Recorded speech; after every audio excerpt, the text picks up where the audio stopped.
Hello mga mommy and daddy! For today's video, ayan, magluluto nga pala tayo ng chicken strips para sa inyong mga kids.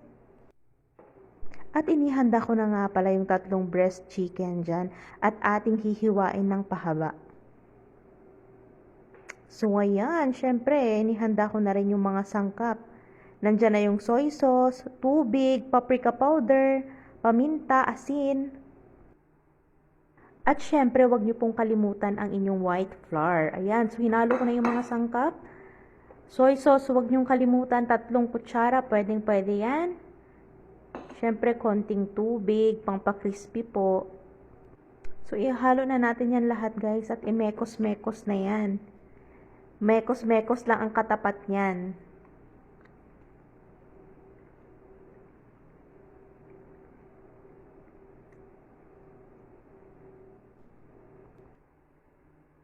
Kung napapansin nyo guys, yung sangkap inapunta na lahat sa manok. Eh syempre nandyan na yung harina natin nakahanda na. Ilalagay na natin dyan tapos isusunod natin sa tubig. After ng tubig guys, ibabalik natin dyan sa harina para mas crispy po siya. Mas maganda kasi guys na uulitin mo. So ayan na lahat na ng manok. O, lahat na ng manok, nilubog ko na dyan. Basta wag niyong kalimutan na unahin niyo talaga yung harina. Tapos, ilalagay niyo sa tubig. Then, after ng tubig, ibabalik niyo sa harina. So, ganyan yung mga sekreto para crispy yung ating manok.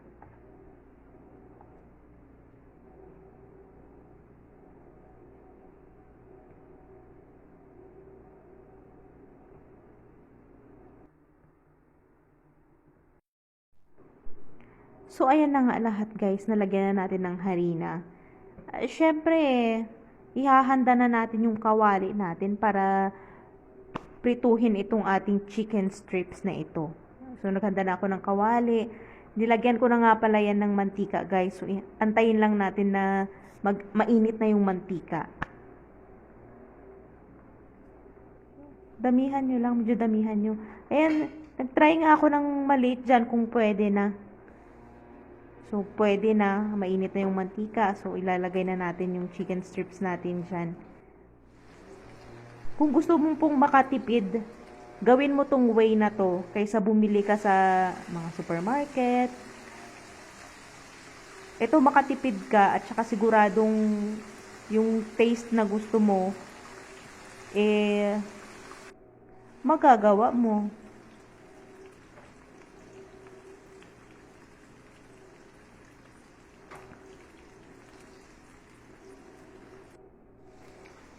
Yan yung unang salang guys, oh.